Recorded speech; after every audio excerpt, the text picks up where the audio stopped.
Imaginez vous rentrez du boulot et vous voulez vous détendre parce que vous avez eu une sacrée journée de merde. Vous lancez Doom parce que ça fait du bien de péter la gueule à des démons putain. Mais vous arrêtez pas de mourir parce que vous êtes fatigué et du coup vous êtes mauvais et vous en avez plein le cul et vous commencez à rage quit et vous dites pas de jeux vidéo pour ce soir. Mais pourquoi pas justement en profiter pour lancer des jeux radicalement différents et sortir de votre zone de confort. Jouer à des jeux totalement adaptés à cette situation parce que ouais, aujourd'hui on va parler de jeux qui vont vous détendre, ce genre de jeux qui sont pas exigeants mais pourtant passionnants. Et on commence tout de suite avec A Short Hike qui est exactement ce type de jeu. Vous vous laissez prendre par l'ambiance, vous baladez, vous avez quelques objectifs à faire, comme le nom le dit, c'est une petite randonnée en quelque sorte, mais bien plus fun que ça parce que vous êtes un petit oiseau et vous pouvez voler avec vos petites ailes. Et d'ailleurs justement c'est tellement satisfaisant dans le jeu de voler avec ses ailes, c'est tellement fun avec l'ambiance qu'il y a et tout.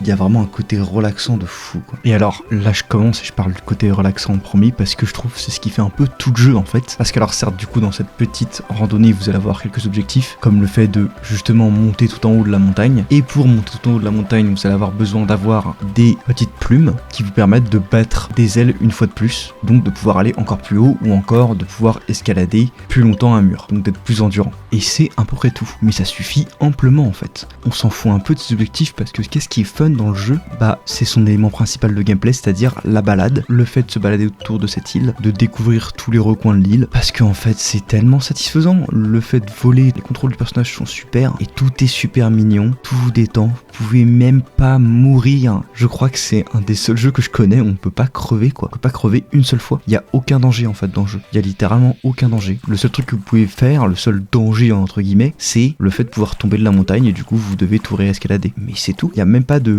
mort, il y a quasiment rien qui va vous frustrer, parce qu'en fait si vous tombez de la montagne, vous allez même pas être tellement frustré, parce que souvent vous allez réussir à peu près vous récupérer parce que tout est plutôt bien agencé pour que ce soit le cas, ou alors vous allez probablement découvrir quelque chose de nouveau dans le jeu, donc ça va pas tellement vous énerver en fait d'être tombé. Et tout est bien fait, tout est bien pensé, il y a même pas de tuto, c'est ça que je pense aussi que j'ai adoré, voilà pourquoi c'est un de mes jeux préférés, parce que c'est un peu comme Zelda en fait, Breath of the Wild, où on a quasiment pas besoin de tuto, on comprend tout nous-mêmes, et là dans le Short Hike c'est totalement ça quoi, vraiment vous avez zéro besoin de tuto, progressez, vous comprenez tout de suite toutes les mécaniques de jeu, le game design est super bien pensé en fait, et bordel qu'est-ce qu'il est satisfaisant quoi, qu'est-ce que c'est fun de se balader comme ça, de planer. Alors certes des fois vous allez avoir quelques activités dans l'île etc, vous allez avoir quelques dialogues avec des persos mais c'est tout quoi, enfin y a rien de vraiment très compliqué sans déconner, ça paraît nul comme ça quand je le décris juste comme ça quoi, juste le fait de faire une randonnée satisfaisante, mais je vous assure que c'est trop bien. Enfin moi j'ai adoré, après je pense qu'évidemment ça plaira pas à tout le monde, mais si vous cherchez un jeu relaxant, pour moi c'est le jeu relaxant à faire quoi. C'est le meilleur de tous je trouve dans cette compilation. Enfin non, je gère un peu après, bon, c'est mes préférences, je pense qu'il y en a d'autres que vous allez pouvoir adorer aussi, mais en tout cas voilà, ça reste subjectif, mais moi personnellement c'est vraiment un de mes jeux préférés relaxants, c'est incroyable. Et même parmi tous les autres jeux qui existent, même si c'est pas trop le type de jeu que je préfère, c'est un de mes jeux préférés, franchement il était vraiment trop bien, j'ai adoré le faire. Et A Short Hike est trouvable entre 5 et 7 € seulement, bah ouais c'est pas si cher, après c'est très court, c'est environ 1h30, mais vous inquiétez pas, franchement ces 5 et 7 € valent largement le coup. Dites-vous que entre 1h et 1h30, pour 5-7 € ça reste largement moins cher qu'une séance chez le psy ou un sophrologue ou je ne sais quoi. Enfin bref, jouez à Short Hike, ça vous détendra. Et on passe maintenant sur Journey, qui est un jeu à remettre dans son contexte, car c'est un jeu qui est sorti sur PS3 en 2012. Et voilà par exemple le Final Fantasy qui est sorti en 2012, comme vous pouvez le voir, pas non plus dégueulasse, et c'est pas non plus très joli quoi. Et donc imaginez-vous en 2012, vous êtes habitué à cette qualité graphique, et là vous lancez ce jeu, et putain c'est une claque monumentale. Parce que c'est magnifique bordel de merde quoi, moi j'avais jamais vu un jeu aussi beau. Surtout quand avant je jouais sur console et pas sur PC, donc j'étais vraiment limité à la PS3.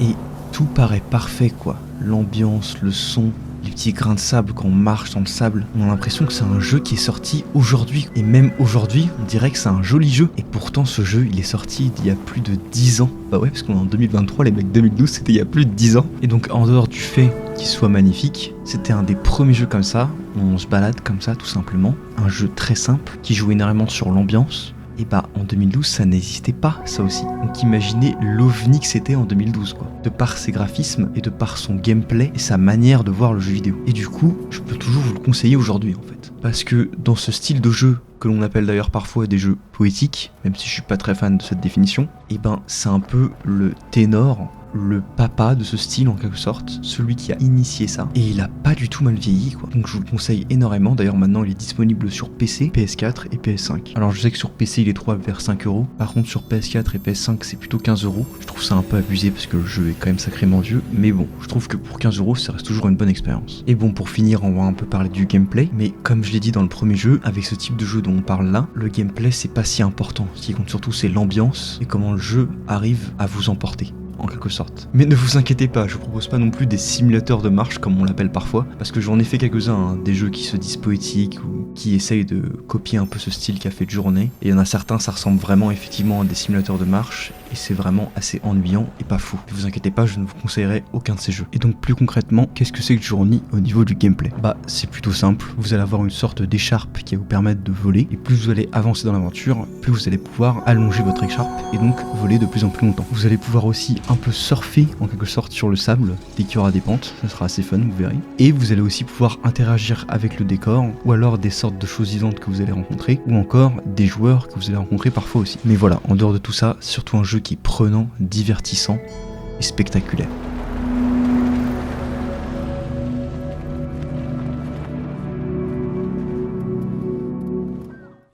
Bon, et maintenant on va parler d'un jeu qui est assez différent des deux derniers, car là on est sur un jeu qui est beaucoup plus, on va dire, abordable en quelque sorte, car c'est un jeu qui ressemble au jeu auquel vous jouez habituellement. Là les deux derniers étaient vraiment des jeux très différents, qui sont vraiment dans leur propre catégorie. Là on a toujours une ambiance très chill, etc. C'est vraiment pas prise de tête, vous n'avez pas besoin d'être ultra concentré pour jouer à jeu, etc. Enfin quand vous êtes fatigué, c'est un jeu parfait auquel jouer aussi, mais c'est quand même très différent des deux derniers. Bon, et plus concrètement, qu'est-ce que c'est que Tchia? C'est un jeu sur lequel vous allez être sur une île qui est inspiré de la Nouvelle-Calédonie et sur laquelle vous allez devoir tout simplement explorer l'île pour essayer de sauver votre père qui a été capturé par une sorte d'entité. En gros c'est ça, voilà, un scénario plutôt basique, rien de très compliqué. L'intérêt du jeu est vraiment d'en faire encore une fois d'explorer en fait, surtout je trouve, de se balader dans l'île, et aussi un des trucs qui est super kiffant dans le jeu, c'est que vous pouvez contrôler n'importe quel animal. C'est-à-dire que grâce à un pouvoir que vous avez, vous pouvez contrôler un crabe, un oiseau, tout et n'importe quoi, un chien, tout ce que vous voulez, un perroquet, enfin bref. Et c'est ça qui est très fun aussi, c'est cette sensation de liberté et de pouvoir explorer l'île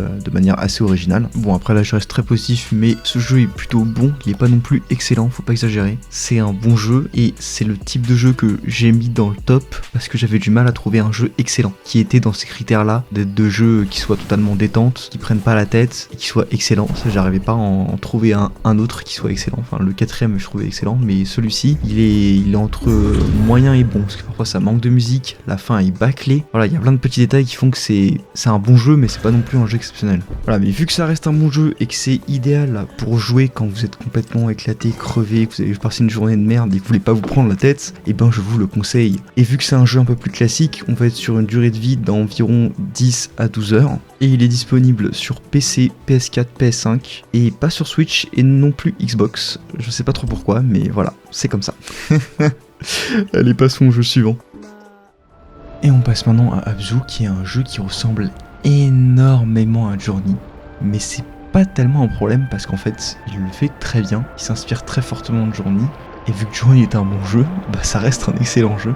Et du coup les différences de gameplay sont vraiment minimes, vous allez pouvoir vous attacher à plein d'animaux marins, encore une fois interagir avec le décor, et avec des petites notes, et avec aussi des petits robots. Et puis après vous pouvez vous amuser à nager avec les poissons, tout ça, parce que ça c'est très bien fait, les contrôles aussi pour nager sont super satisfaisants, vraiment. Mais bon, en fait ce qui fait tout le jeu dans Abzu, c'est l'ambiance. L'ambiance est incroyable, et c'est ça qui fait que le jeu est mémorable. Il y a un peu ce côté magique qu'il y a dans Journey en fait. C'est assez difficile à décrire, en fait c'est un type de jeu où il faut y jouer pour comprendre quoi. Et puis bon, si ça marche pas avec vous, si vous n'arrivez pas à rentrer dans le jeu, voilà, le jeu a plus trop d'intérêt quoi. Si le jeu vous détend pas, franchement, après ça vous détend pas, ça peut vous émerveiller. Mais bon, pour moi c'est vraiment un jeu qui est entre l'émerveillement et la détente quoi. Et voilà, c'est plutôt simple, mais c'est mémorable par son ambiance quoi. Parce qu'il y a très peu de jeux où vous avez une ambiance qui est pareille quoi, qui marche aussi bien. C'est un peu comme Journey vraiment quoi, c'est vraiment... Vraiment ça ressemble énormément à Journey quoi. Et voilà, j'ai plus grand chose à dire sur le jeu parce que y a pas grand chose à dire, franchement c'est un jeu, faut y jouer quoi, c'est tout. Et en plus ce jeu est disponible sur toutes les plateformes, PC, Switch, PS4, Xbox One. Enfin bref, je vous invite énormément à y jouer parce que c'est vraiment une expérience très sympathique encore une fois.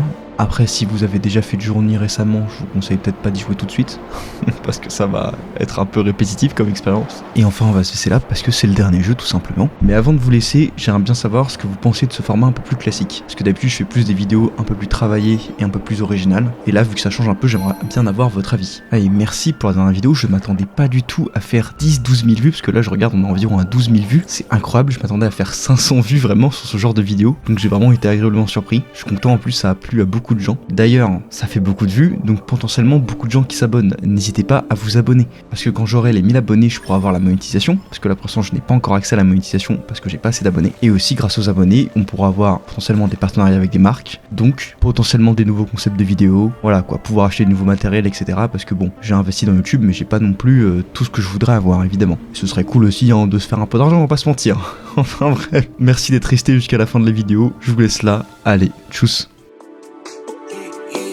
Young niggas pulling up Bentleys, Aston Martins, Robbers and Teslas. Strapped with an FN, choppers, carbons, no some steppers. Not ice, not in the fridge, not in the safe, look like treasure. We fuck, have a lot of sense in our head, feel like pleasure. Shorty super slurpy, suck that perky, out that deep.